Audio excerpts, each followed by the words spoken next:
կարևոր եմ համարում արձանագրել էլի 2025 թվականի արդյունքներով է, որ մեզ հաջողվել է 2026 թվականի հունվարի 1-ից ներդրել առողջության ապահովագրության համակարգը եւ սա նույնպես 2025 թվականին մեր կատարած աշխատանքի եւ կայացրած որոշումների արդյունք են, որովհետեւ բնականաբար այդ բոլոր որոշումները կայացվել են 2025 թվականին եւ 2025 թվականի բյուջետային տարին այս առումով ունեցել է շատ էական նշանակություն։ Չնայած նախընտրական շրջանում շատ եմ խոսել սրա մասին, բայց ելի այդ ձևաչափով էլ խոսելով 2025 թվականի մասին չեմ կարող չարձանագրել, որ 2025 թվականը առաջին օրացուցային տարին է, երբ որ Հայաստան-Ադրբեջան հակամարտության հետևանքով մենք ոչ զոհ ենք ունեցել, ոչ էլ վիրավոր։ Այս ամենի էլի շատ ասված, բայց նորից ասելու արժանի փաստերից մեկն այն է, որ 2025 թվականի արդյունքներով Հայաստանի Հանրապետությունից արտագաղթը դադարել է եւ սկսել է ներդախտ։ 2025 թվականը առաջին տարին է, երբ որ կոവിഡ്ի տարին մենք չենք հաշվում, որովհետև կոവിഡ്ի տարին իհարկե վիճակագրական որոշակի շեղումներ է տվել, բայց 2025 թվականը սովորական վիճակում գտնվող առաջին տարին է, երբ որ մենք Հայաստանի Հանրապետության քաղաքացիների արտագաղթի ըստ էության դադար ունենք եւ ունենք ներգաղթ, որովհետեւ 2025 թվականին Հայաստան վերադարձած քաղաքացիների թիվը 8860-ով գերազանցում է Հայաստանի Հանրապետությունից մեկնած քաղաքացիների թվին եւ իհարկե սա նույնպես շատ էական է դարձնում 2025 թվականը Հայաստանի Հանրապետության կյանքում եւ պիտի արձանագրեմ, որ 2025 թվականը միանշանակ եւ աներկբա պատմական տարի է, որովհետեւ հենց թեկուզ են փաստերի արձանագրումով, որոնց մասին ես նշեցի, նրանք իհարկե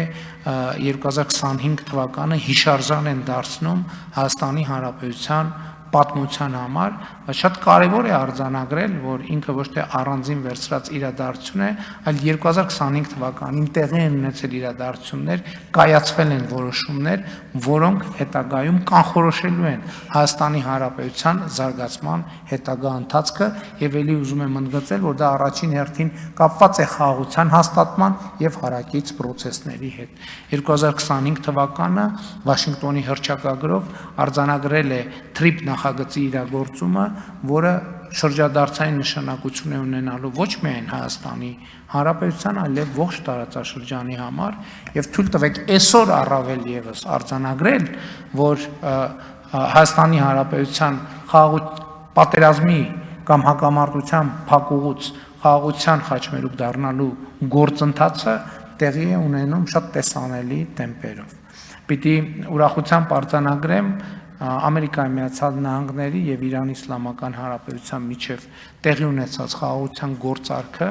ինչը խաղաղության խաչմերուկ նախագիծը դարձնում է առավել քան արդիական եւ իհարկե TRIP նախագծի շրջանակներում ուզում եմ հիշեցնել, որ այդ նախագծի կարևորագույն նրբություններից մեկը այն էր, որ բացվում են ոչ միայն հաղորդակցության ուղիները արևելքից դեպի արևմուտք, այլև հյուսիսից դեպի հարավ կամ հակառակ ուղղությամբ եւ պիտի արձանագրեմ, որ այս գործընթացը TRIP նախագիծը միանշանակ եւ աներկբա բացելու է նաեւ Պարսից ծոց Սև ծով հաղորդակցության ուղիները, ներառյալ նաեւ արդեն նրա մասին էլ բազմիցս խոսել ենք միջերկրական ծովի եւ Կասպից ծովի միջև հաղորդակցության ուղիները, որը ակնհայտորեն Հայաստանի Հանրապետությունը դարձնելու է խաղաղության եւ տնտեսության խաչմերուկ։ Այս առումով ուզում եմ ասել, որ նաեւ 2025 թվականին մեր կայացրած որոշումները արդեն գործնական արդյունք են տալիս Հայաստանի Հանրապետությունում եւ ընդամենը այս դահլիճում հիշում եք այդ քննարկումները, հարգելի գործընկերներ, երբ որ մենք խոսում ենք Հայաստանի Հանրապետության եւ Միացյալ Նահանգների միջև ստորագրված 3 մտադրությունների հուշագրի մասին, այս դահլիճում շատ մեծ քննարկումներ են այդ մասին, թե այդ մտադրությունների հուշագիրը ում վրա ինչ պարտավորություն ա դնում, դա ինչ ա նշանակում, ինչ ազդեցություն ա ունենալու, դա ընդամենը թղթի կտոր ա, բայց ուզում եմ էլի այս տեմպը գործողությունների եւ զարգացումների մենք արձանագրենք, որովհետեւ մեծ է հավանականությունը եւ թույլ տվեք համոզմունք հայտնել, որ մեր կյանքի տեմպն է ընդհանրապես փոխվելու եւ մեր զարգացումների տեմպն է փոխվելու։ Եվ 2026 թվականի օգոստոսի 8-ին կնքվում է Վաշինգտոնում նախագահ Տրամփի եւ իմ միջև արհեստական բանականության եւ տեխնոլոգիաների ոլորտում համագործակցության մասին մտադրությունների հուշագիր, որ լայնորեն քննադատվում է Հայաստանի Հանրապետությունում գործող ընդդիմության կողմից որպես որևէ բան չնշանակող եւ ոչ մի առավելություն չտվող թուղթ, եւ անցել է ընդամենը 10 ամիս եւ Երևանի պետական համալսարանում մենք ունենք արհեստական բանականության կենտրոն եւ սուպեր համակարգիչ, մենք Գագարին բնակավայրում ունենք արհեստական բանականության գործարան եւ մենք արդեն իսկ նշանակված է նաեւ հունիսին կարող է հուլիսին, որովհետեւ իմ օրակարգում արդեն դրված է եւ նաեւ Հրազդանում մենք ունենալու ենք արհեստական բանականության երկրորդ գործարանը, որը իր պոտենցիալով ունի 5 միլիարդ դոլարի ներդրումային պոտենցիալ ունի եւ այստեղ էլ գալիս է այն հարցը, որի մասին ես խոսել եմ, որովհետեւ սրանով մեր խնդիրները ոչ թե պակասում են, այլ մեր խնդիրները ավելանում են, որովհետեւ արհեստական բանականության գործարանները իրենք էլեկտրական էներգիայի սպառումը կարելի է ասել ընդհանուր երկրաչափական պրոգրեսիայով մեծացնում են եւ մենք այն իրավիճակում ընդամենը մի տարի առաջ, տարի ու կես առաջ մենք կարող ենք համարել, որ մենք էլեկտրականության շատ էական բան ունենք, հավելցուկ ունենք, որը պետք է սպառելու տեղ գտնենք, այսօր չունենք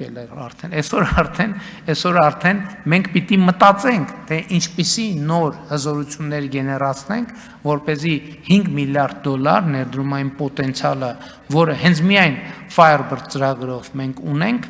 այդ պոտենցիալը մենք իրացնենք։ Իհարկե, այս ուղղությամբ էլ մենք շատ կոնկրետ գործողություններ ենք ձեռնարկում եւ ունենք լավ լուրեր այդ առումով եւ ընդամենը այս օրերին արտաքին գործերի նախարարը գտնվում է այցով Եվրոպական միություն եւ Եվրոպական միությունում արտաքին գործերի նախարարների ֆորմատով ձևաչափով տեղի են ունեցել քննարկումներ եւ Եվրոպական միությունը վերահաստատել է իր հանձնառությունը Հայաստանում կուտակիչ կայանների զարգացման գործում արագացված աջակցություն ցուցաբերելու համար, սա նշանակում է, որ մենք մեծ քայլերով շարժվելու ենք դեպի էներգետիկ ավելի լայն անկախություն եւ ավելի հուսալի անվտանգություն, որովհետեւ արդեն հայտնի փաստ է, որ մասնավորապես արևային էներգետիկայի ոլորտում մենք ունենք ըստ էության անսահմանափակ պոտենցիալ եւ մեզ մնում է պարզապես այդ պոտենցիալը իրացնել եւ իրացնելու այդ հնարավորությունները այսօր առարկայանում են եւ մենք գնալու ենք այդ ճանապարհով այսօր արդեն մենք ընդունել ենք կառավարության ծրագիր, որով կուտակիչ կայանների մասնավոր հատվածում ներդրումը նաեւ արտադրական հատվածում ներդրումը արագացնում եւ խթանում ենք եւ այս տրամաբանությամբ մենք պետք է գնանք առաջ։